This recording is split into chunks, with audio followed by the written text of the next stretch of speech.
agradecer o convite do Instituto de Advogados de São Paulo para esse importante evento. Nessa ocasião me faço acompanhar do secretário nacional de Justiça, o doutor Augusto Botelho.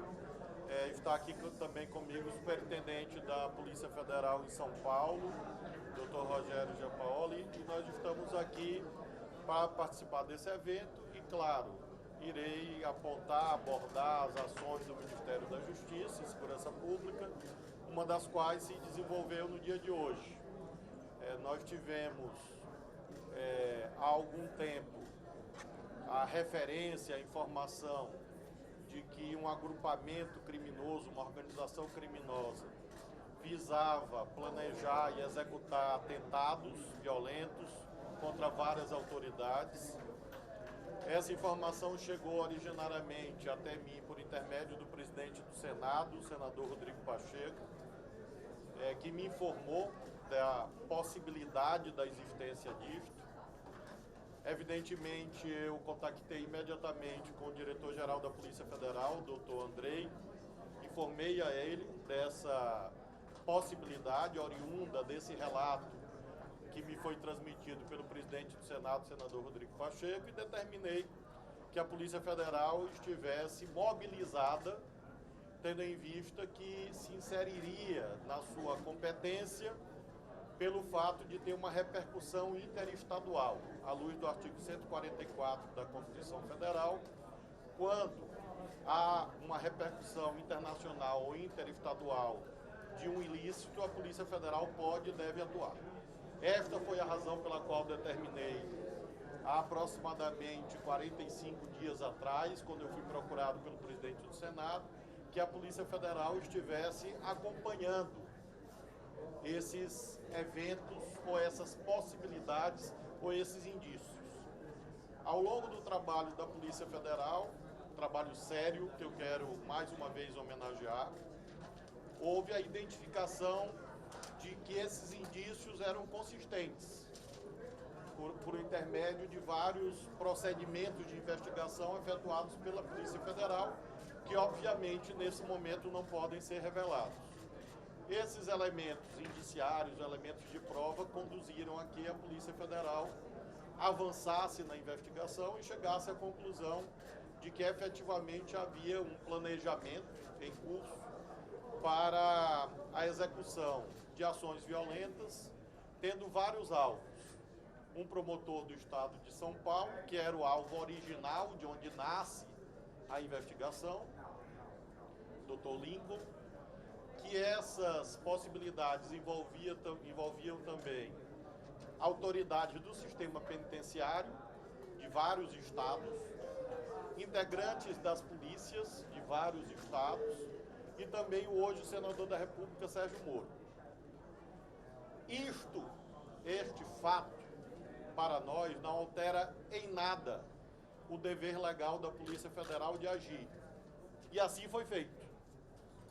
E por isso finalizo essa declaração dizendo que é vil, dizendo que é leviana, dizendo que é descabida qualquer vinculação a esses eventos com a política brasileira. Eu fico realmente espantado com o nível de mau caratismo de quem tenta politizar uma investigação séria.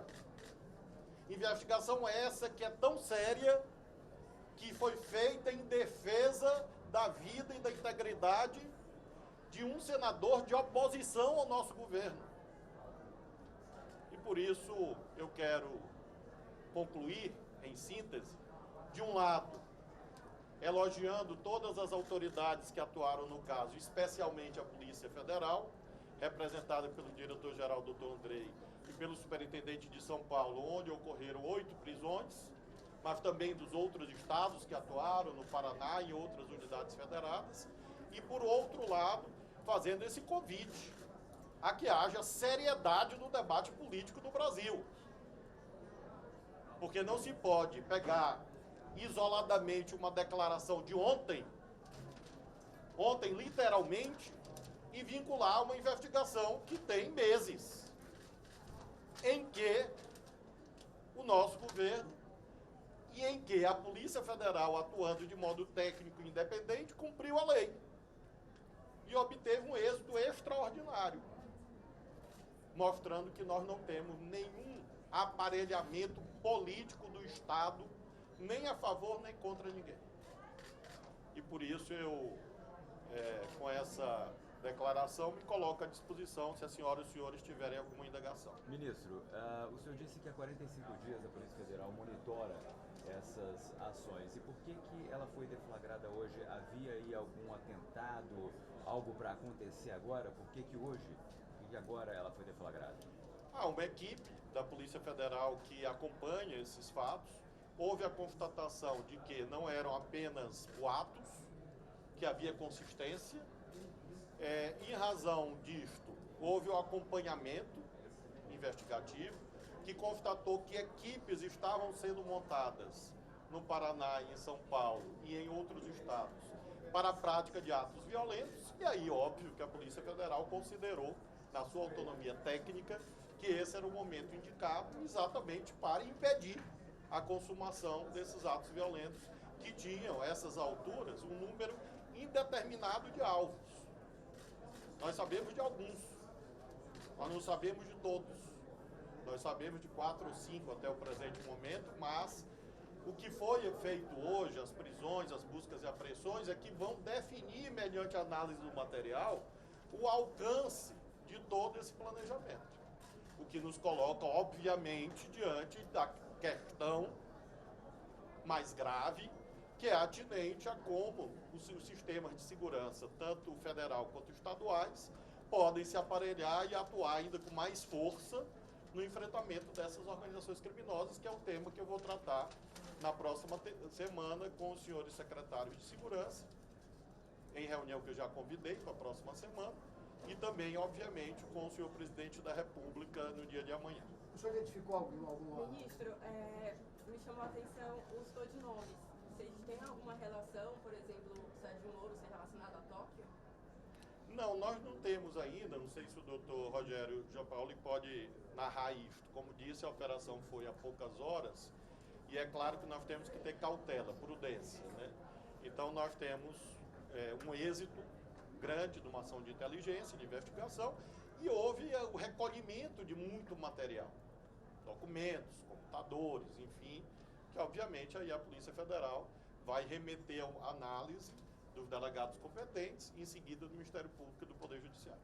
O senhor identificou alguém que estaria fazendo a politização disso? Hoje, por exemplo, o deputado Marcos Feliciano está divulgando que o senhor bloqueou ele nas redes sociais.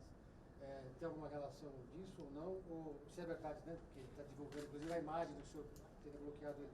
E quem que estaria fazendo essa politização que o senhor citou aqui? Eu posso pegar uma carona? O senhor poderia dar mais detalhes da declaração que o senhor citou que estavam vinculando a uma politização? Nós estamos vendo em redes sociais uma narrativa escandalosamente falsa de que haveria uma relação entre entrevistas ou declarações do senhor presidente da República com estes planejamentos. Isso é um disparate, isso é uma violência. E nós não aceitamos isso. As declarações que o presidente Lula deu e nós demos, e eu próprio dei e reitero, de críticas à atuação do então juiz Sérgio Moro. Darei e reitero todas as declarações críticas em relação à atuação do então juiz Sérgio Moro. Ocorre que estas declarações críticas, que, repito, reitero em relação ao Sérgio Moro, não me impedem e não impediram a Polícia Federal de proteger, cumprindo a lei, uma pessoa que é crítica ao nosso governo. Ou seja, a politização é vil, a politização é disparatada. E eu quero realmente deplorar isto, porque nós precisamos nos focar no principal. Quem nesse momento faz politização indevida está ajudando a quadrilha. A ausência do seu nome no tweet dele, agradecendo, né? Deus, o mundo e o Raimundo. Você percebeu algo? Não, eu não percebi. Também não percebi bloqueio, porque realmente eu estou focado no principal, que é dar resultado à população. Beleza. Especificamente em relação ao senador Sérgio Moro, o que foi apurado na investigação? Ele era um alvo principal, já havia algo planejado a ser desencadeado em breve em relação a ele? E, ministro, Nós pegando carona só na pergunta, Há uma informação ainda não confirmada de que ele seria alvo de extorsão e não de assassinato. Há já alguma definição de qual crime seria cometido contra ele? Há, de fato, cenários que estão ainda sob análise da Polícia Federal, porque, como disse, as apreensões e as buscas e as prisões foram efetuadas hoje.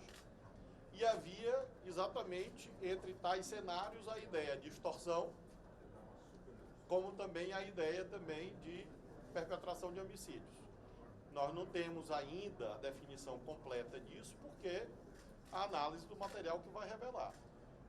Em relação a alvos, como disse, eram vários alvos, era uma ação nacional.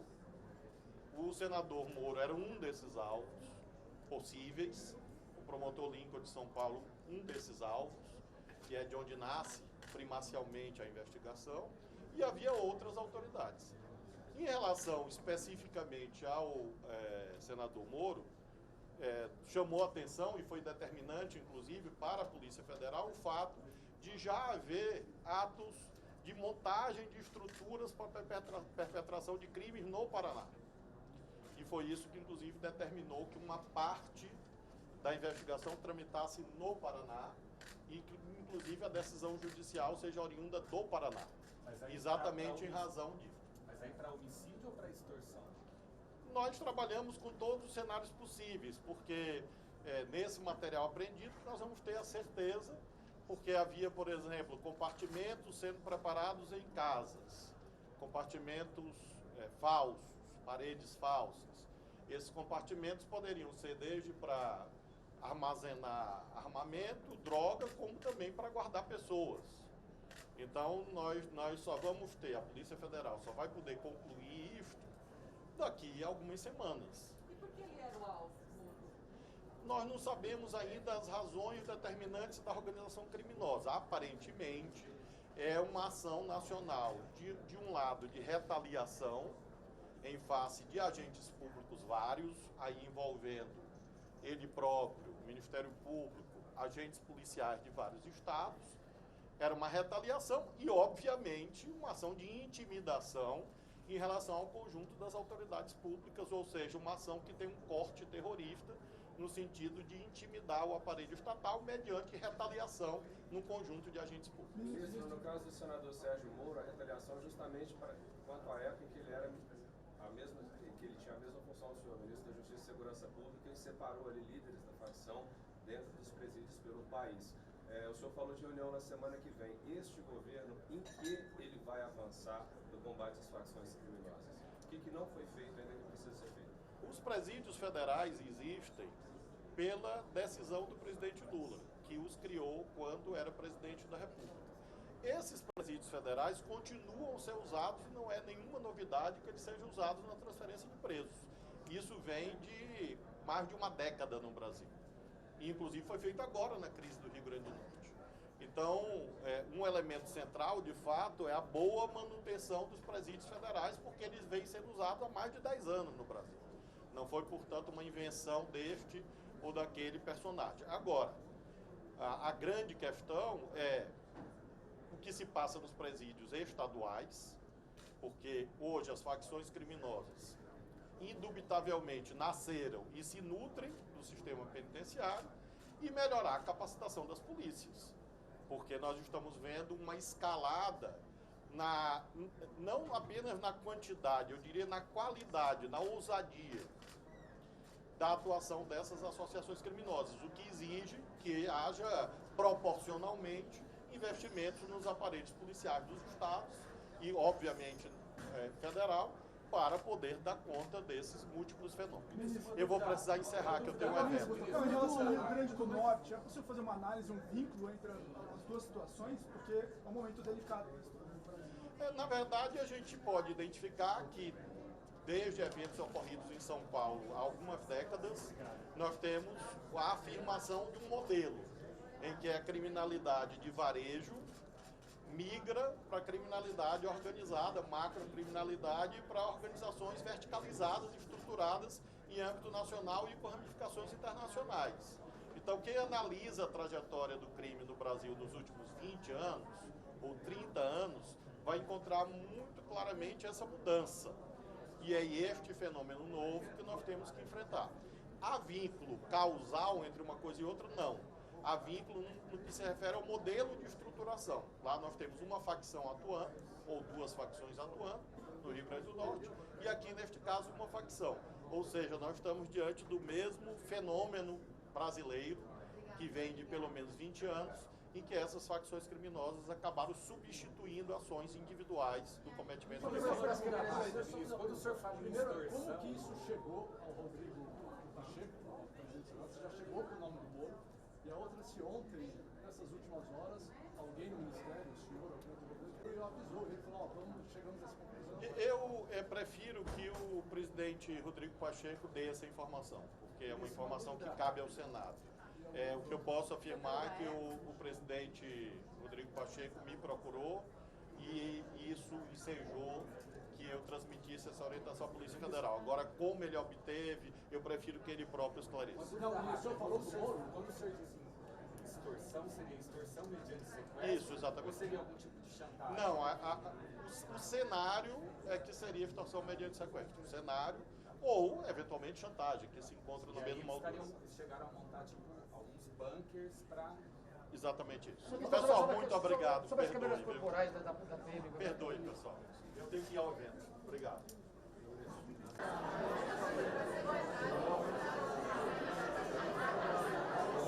Bom dia.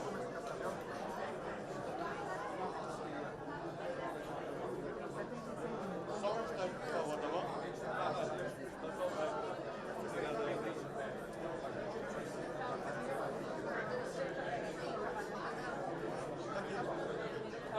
Não, Renato.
Agradecer o convite do Instituto de Advogados de São Paulo para esse importante evento.